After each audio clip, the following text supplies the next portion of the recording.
there is what is called zoning in Nigeria. It's all part of the process of people deceiving themselves that if they decide that it is zoned, then there is equity and then there is justice. So there is what is called zoning. Now, the presidential position as of 2019 election coming is zoned to the north. So quite honestly, what that tells me is that as a Niger Delta person, I have no say in who the North brings up as a candidate on any political party. Where I do have a say, though, is which of the two northern candidates I choose to vote for. Yeah. So that's where the APC and the PDP come in. Now, the APC has a northern candidate, the PDP has a northern candidate. Now, we in the Niger Delta, and any other person who is not within the northern states because it's zoned to them, has to look at their vote as a block vote. Because what is critical in the 2019 election, outside of the state election, is the presidential election. Because the state election, I'm only restricted to Rivers State. I have no activities in Bayelsa State if I'm not from Bayelsa. I will only have a say if I am from Rivers State and I live and work in Bayelsa, and therefore I will vote in Bayelsa. But even at that, I can only vote for a candidate that is raised on whatever political party. But the choice is not as critical as it is for the presidential candidacy. And that is purely because the power is in the center. If the power is not in the center, I wouldn't even vote for a presidential candidate because it really wouldn't make any difference to me. If my state controls the resources that is within my state and the federal government is not interfering, because right now the federal government is an interfering arm of government as far as I'm concerned, because you have a federal government who is interested in building roads in my state. There's no need for that. Who is interested in building hospitals, who is interested in building schools, who is interested in building universities, who is interested in it. Does that mean the state governments are not matured enough to handle the state funds? It will seem that that is what the federal government is saying, even though it's not meant to be like that, because it's a federal republic of Nigeria. And so if it is run truly as a federation, then the federal government has no business in the money that is generated in Rivers State, whether it is by tax or by sale of natural resources or by how much it pays its workers.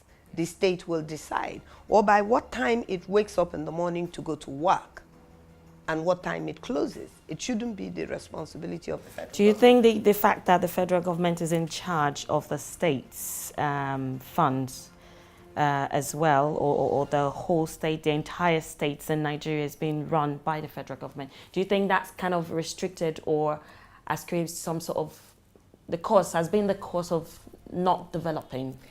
Absolutely, because the federal government is claiming to be part and parcel of the development of all the 36 states. It becomes too big to run. America has 51 states, am I right? Yes.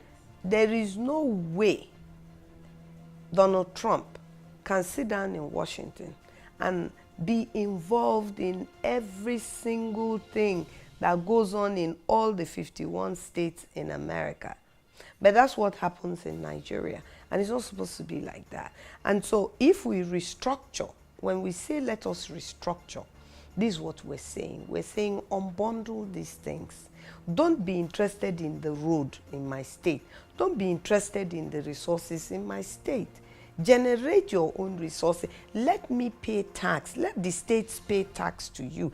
Every state has a natural resource. I feel though as not every Nigerian actually understands. Everyone says restructuring. Yeah, we need to restructure. But do people actually understand the meaning of the word restructuring? Not literally, but... Yeah, no, I know that they don't. And one thing that is very key in the way politics is done in Nigeria is what also the colonial government brought in, keep the people ignorant of the reality and the facts. When you keep them ignorant of the reality and the facts, and you make them think as if you have the answers, then they look to you for the answers, and they allow you to make those decisions. So our people don't understand that there is nothing exotic or about restructuring. There is nothing, you don't have to have a PhD to understand restructuring or even restructure the country. What you need to do is accept that as a federal government, it's not your business how a state is developed. It is the responsibility of that state. And that the state, each state has to generate its own resources to develop itself. Today in Nigeria, there are states that without the oil revenue they are collecting, they cannot sustain themselves. Now, how do you create a state? So how did the military even get to create a state, knowing fully well that that state cannot sustain itself? It's like a man getting married without knowing where. A homeless man just goes to get married and he doesn't have a home to take his wife to, and then yes, how? You know, so these are the issues. And so when we say let us restructure Nigeria, that is what we are saying. Let us unbundle the powers. Let us give back to the states the responsibility that actually should be theirs to build a good, one or two good universities in their states, and let their people read let their curriculum be made up by them based on their ideas of what they want for themselves. Right now, Nigeria is a government that wants the same thing for everybody. Nigeria is a multi-ethnic. There are 340, nearly 400 ethnic nationalities in Nigeria. If you speak a language that is different from me, you're not from my ethnic nationality. If your culture is different from mine, you're not from my ethnic nationality. The fact that we're in the same state and the same region and the same country does not make us from the same ethnic nationality. And if I am Ijaw and you're Igbo, you cannot say that because we're in a country called Nigeria, that therefore automatically makes us the same person. No, it makes me an Ijaw person who is a Nigerian. It makes you an Igbo person who is a Nigerian. So the common factor is Nigeria, not the ethnic nationalities, because the ethnic nationalities are different. If you take away Nigeria, the ethnic nationalities go back to what they were before, which is ethnic nationalities that were a people of their own, of distinct language, of distinct culture and religion, were people that have different religion. I'm a Christian. I'm a born-again Christian. I'm not an Anglican. I'm not a Protestant. I'm not a Catholic. But I'm a Christian. But Catholic is a Christian, Protestants and Baptists, all of them are Christians. So I'm a born-again Christian. I'm not a Muslim. Even within the Islamic religion, they have different sects. So we are not the same people. We are different people in one country. And we have government after government coming and pretending that we are the same people. Because we are different ethnic nationalities does not mean we cannot be Nigerians. The question is, what are the terms under which we are Nigerians? Nobody's answering that question. You can't have a deep balance in the National Assembly where a group of people are 19 states and local government and House of Representatives are more on one side. And so when you want to pass a law or make a presentation that is in my interest and not in your interest, because you are more, you shoot it down. Yeah. And so that has happened over and over again in Nigeria. The PIB bill, the this, the that, you know, people bringing up religious issues, insisting that a certain a Sharia law must be made into law in Nigeria so that it can apply in all the 36 states because they have Muslims in the time. No, you can't impose things like that on people. You take away their right to be who they are. And that's where the resistance is coming from.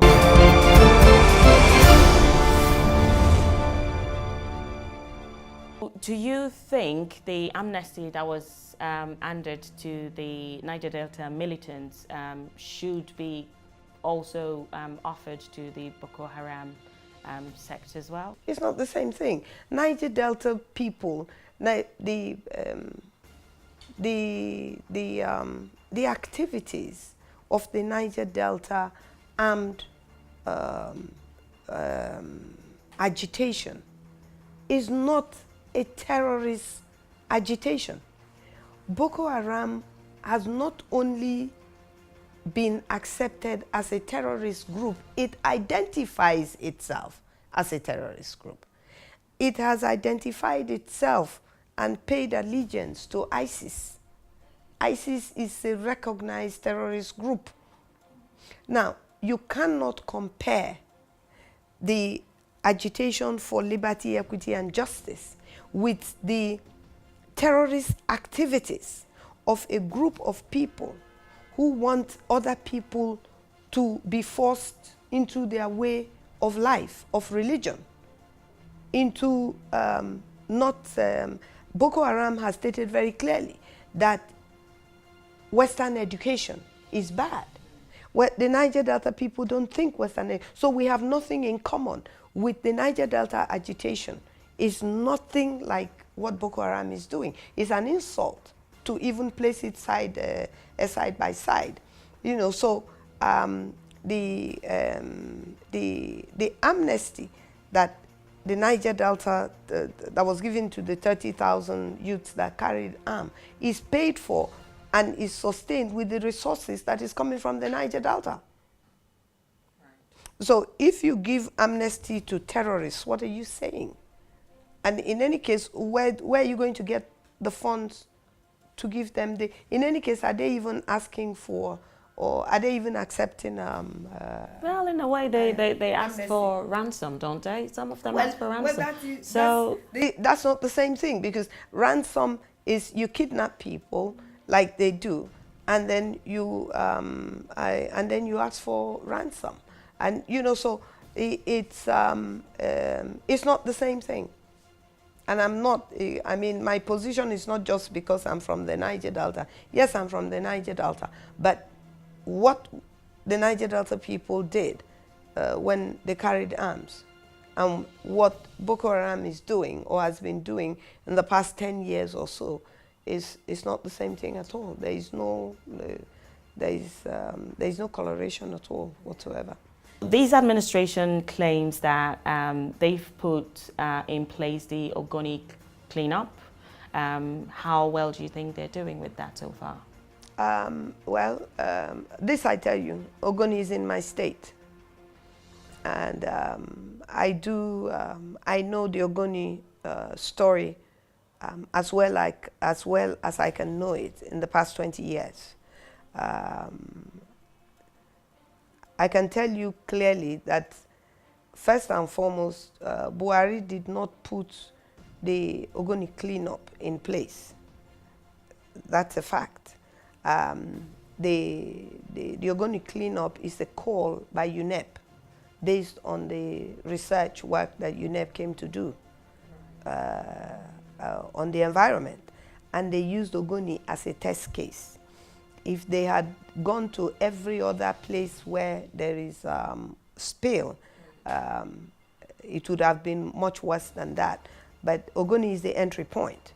Ogoni is heavily devastated. Their waters and their farmland and everything is heavily devastated by environmental spill. I worked there, I have worked there, I continue to work there. I know the Ogoni story, like I said. So what Buhari did was say, yes, this report exists, and yes, we will clean up. Clean up the Ogoni environment. Right. And, at whose cost? Is it well, at the well, federal government's cost? First of all, the federal government should actually be part of the cost. The reason is this: federal government is a 60% shareholder of the joint venture with the foreign oil companies that devastated Ogoni. So federal government itself is 100% responsible, because first, it is the federal government, and the Constitution guarantees that the federal government is to protect the environment. It has failed to protect the environment of the Ogoni people. They are benefiting from the joint venture 60%, and so the spill, they are also part of the spill, because they are partners with the spill makers. And so when you look at all of that together, they should actually be paying for the cleanup. But actually, you will find that it is still the Niger Delta that is expected to pay most, to contribute mostly to the cleanup of the Niger Delta environment. I personally do not believe that donor agencies from outside of Nigeria should pay any amount of money towards the cleanup of the environment in the Niger Delta. They didn't cause the environment devastation. It's the oil companies, yes. So why will they pay to? They can be the police of the environment and say, yes, you must take responsibility. There goes that word again. You must take responsibility. But for me, I don't see why the donor agencies will want to waste their money in the cleanup of the Niger Delta environment. They are not the cause of it. But if they want to do it out of the goodness of their heart, then they should take responsibility and come and clean up the environment. But the Buhari government has not set in place. Look, when the report came out, it said that it will take billions of dollars to clean up. At the time, the naira was 120 or so naira to the dollar. Today, the naira is 360, 370. It's triple. So the amount that was quoted or estimated by the report has tripled. That's one. It's not in the budget of the federal government. So how is the federal government involved in the cleanup? And the federal government is talking about bringing 100 million. 100 million when you're talking of billions of dollars. How? Who is the fool here? So the government of Nigeria first does not have capacity. There is no indigenous company in Nigeria that has capacity to clean up any environment in Nigeria. There is no registered environmental company that has the capacity to clean up. So the cleanup companies will have to come from abroad. They will have to be given the contract to clean the environment. And it has to be supervised, because Nigeria itself does not have the capacity to know whether the environment has been cleaned up or not cleaned up. It's not by using Omo and water that you clean up the environment. You use chemicals to clean up the environment. We don't even manufacture the chemicals. We don't have, so there is a lot involved in the cleanup of the environment. So just claiming and just having high prep that is set up as an NGO by NNPC and by the Ministry of Petroleum, which is also an arm, an agency of government, is ridiculous. Nigeria is not going to clean up Ogoni or any place. It does not have the political will, it does not have the money, and it does not have the capacity to clean it up. For the Niger Delta environment to be cleaned up, it has to be contracted out to people that are trustworthy, to companies that... So do you think Nigerian companies are not trustworthy enough? No, they don't even have it. I said they don't. We don't have a registered indigenous company. We don't have companies that can turn toilet water into drinking water. The pollution in the Niger Delta is worse than toilet water. And our people drink, bathe in the same and defecate in the same water that we go through. So Nigeria does not have the capacity to clean up the mangroves, does not have the capacity to clean up the creeks, does not have the capacity to clean up the swamps. All the delicacies, the food I grew up eating are all dead in the mangroves and in the swamps and in the river. Even the fish is polluted. If you catch a fish and if they test the fish, they will find petroleum in the fish. The cassava is petroleum, is laced with petroleum.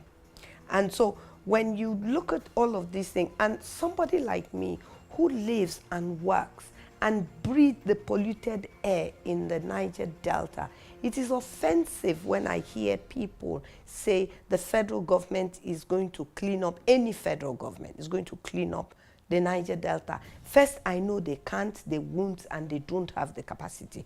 If companies that specializes in cleaning water come and they just specialize in cleaning water, I know we're going to have clean water. If the ones that specialize in cleaning up swamps come, I know that they will succeed, and so on and so forth. But for Nigeria to sit down in Abuja and somebody is talking in the National Assembly that this Buhari's government is committed to cleaning up and actually cleaning up is the same. There is no cleaning up process going on in Ogoni land. Not yesterday, not today, and it won't happen tomorrow. Talking about this administration, how well do you think they've done? Do you think they've achieved anything whatsoever? Well, again, I don't live in Abuja. I don't live in Lagos. I live in Niger Delta. And yeah, but Niger Delta is still part of Nigeria. I'm judging them by what I see in the Niger Delta. Just a few things. Electricity. What they said about electricity, they said when they come into power, electricity will be 24/7. We don't have electricity. I have a generator that I use. They said that they will pay 500,000 to unemployed graduates. They're not doing that. They will feed school children free of charge in all the 36 states. Well, I don't know where they're feeding them. They must be feeding them somewhere, but they're not feeding them in the Niger Delta. And the money they're using to feed them is coming from the Niger Delta. And so on and so on and so forth. In a nutshell, I don't know what they've achieved anywhere else. I'm going by what is in my region, and I'm going by what's in my state. No, they have not. They have not improved the security. They've made it worse. They said a dollar will be a pound. a dollar will be a naira. It's not there. All the promises they've made, there is none that they have. Right. So do you think if opposition is now given that opportunity to be in power, 2019, do you think they would be able to meet up with all of these promises? Because they're likely to promise the same thing. They are promising. But you see, one thing I do know, and I've always said it, is that what we are going through in Nigeria, but let me speak from Niger Delta, is what we allow. Everything we allow as the electorate is what will happen. If the people of Nigeria, we're told we're close to 200 million people. If 200 million people rise up today and say to a handful of people, 36 governors, 1 president, 36 ministers, and AIDS, how many are they? They are not up to 1 million. If 198 million people get up and say no, this cannot happen anymore, it won't happen. So the answer is not even in the government's hand. The answer is with the electorate. And until the electorate realizes that, how many people can you kill and how many people can you throw in jail? People have to be fearless. But there is only so much an Ann-kio can do. I can only say what I believe and stand for the things that I believe in.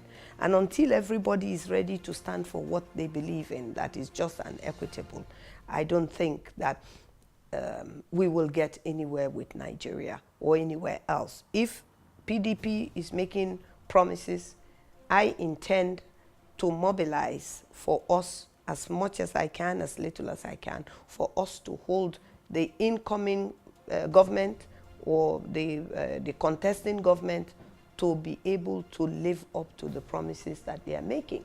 And if they don't live up to those promises within 2 months or 3 months of being in power, we should be able to stop them by stopping them by rising against them, not violently.